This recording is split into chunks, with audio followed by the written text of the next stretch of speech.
So welcome back, everybody, to the Obesity Project. Myself and my good buddy Bruce behind me would absolutely love to talk to you about episode 78 today. Is your jaw shrinking? Here's why you might end up with a shark smile. So you weren't born with a small jaw. Born, I don't know why I said that. You weren't born with a small jaw. You were built that way by the food you ate, the way you chewed, and the nutrients you lacked. And now, unfortunately, your teeth don't fit your face. So there are 5 reasons why this is happening. First, our ancestors didn't need braces. Here's what anthropologists found when examining pre-industrial skulls. They found really wide dental arches, absolutely no tooth crowding, no impacted third molars or wisdom teeth, and no evidence of any orthodontic treatment.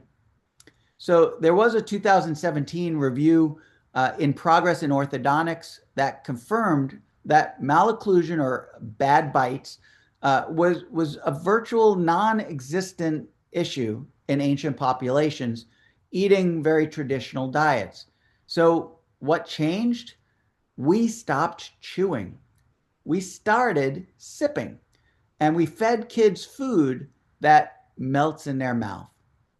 So, as an analogy, your jaw is like a muscle. Yes, it's bone, but it's like a muscle. If you don't use it, it doesn't grow. And when it doesn't grow, you can't fit all your teeth, and then you get multiple rows of teeth like my friend here behind me. So the second contributing factor is that processed carbohydrates destroy facial development. And kids today grow up eating things like applesauce instead of apples, and crackers instead of meat, and pouches and pasta and pancakes. That soft food doesn't stimulate the masseter muscles, the big muscles that clench here when you squeeze your teeth together, or the temporalis muscles, which are the ones in your temple region. When you clench your teeth together and squeeze, you feel those bulge too. Those are your two main chewing sets of muscles or closing muscles that help you close your lower jaw. And so that soft food doesn't stimulate those two muscles, and it doesn't push the palate outward, the roof of the mouth outward. And it also doesn't challenge the system to grow. There was a Harvard anthropologist named Daniel Lieberman that showed that there was a lack of chewing stress that reduced the forward and lateral growth of the maxilla, which is the forward movement out toward the front of your face, and lateral growth out toward the sides of the maxilla, which is your upper jaw. So the upper jaw isn't moving forward and out wide enough, and that caused underdevelopment of the midface here around the nose and upper lip, and narrowed airways of the nose and the throat as well. So a lack of chewing stress is contributing to skeletal malformation. So skeletal structures that aren't structured or functioning properly. So as a real world example of this, the rise of mouth breathing, nasal obstruction, and pediatric sleep apnea is directly linked to poor jaw development. And I talked about obstructive sleep apnea and fat tongues yesterday, but this goes back to that as well, where if you aren't getting proper skeletal formation through the chewing function, causing malformations of the skeletal structures, then you're going to end up with sleep disturbances, nasal obstruction, mouth breathing, all these things that I just mentioned. The third problem is nutrient deficiencies affect jaw bones as well. So it's not just the softness, it's the emptiness of modern food. So we traded nutrient-dense, fat-rich animal foods for low-fat, high-carb, fortified substitutes.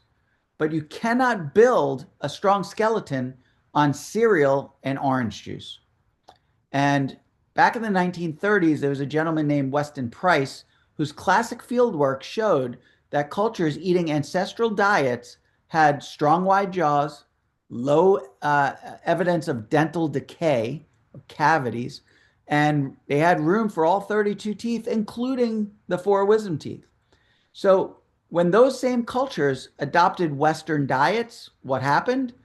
The next generation had crooked teeth and narrow faces. Yes, it happened that quickly in one generation's time. So the bottom line is you don't inherit bad teeth. You can, but you don't always. And you do inherit bad habits.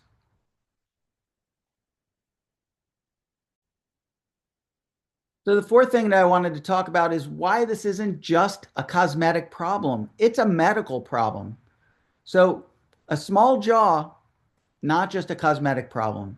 It means several things. Less room for your tongue and more evidence of sleep apnea that we talked about yesterday, which is higher risk of sleep apnea.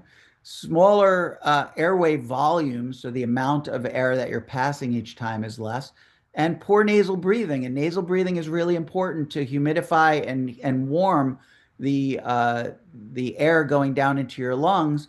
And many of the respiratory diseases can be brought on by lack of humidification and warming of the airway. So, in a 2020 study in sleep and breathing, they found that people with retrognathia or small lower jaws set back and crowded teeth had significantly higher rates of sleep disordered breathing. So, as an example, if your child snores, has dark circles under their eyes, or wets the bed, jaw development may just be the root cause of those underlying problems. So, fifth, what actually builds the face right. So, in order to develop a healthy jaw, we need to do several things. First, we need to chew real food, especially meat on the bone. This type of grinding and chewing is what really works the jaw and the jaw muscles. We need to ditch those ultra processed carbs and sugar. We need to focus on fat soluble vitamins like A, D, K2 from animal sources. And we need to encourage nose breathing and tongue posture. The tongue posture should be actually positioned forward, causing the outward growth and widening of the skeletal structures of the upper and lower jaw, and improve nose breathing and improve throat airway space.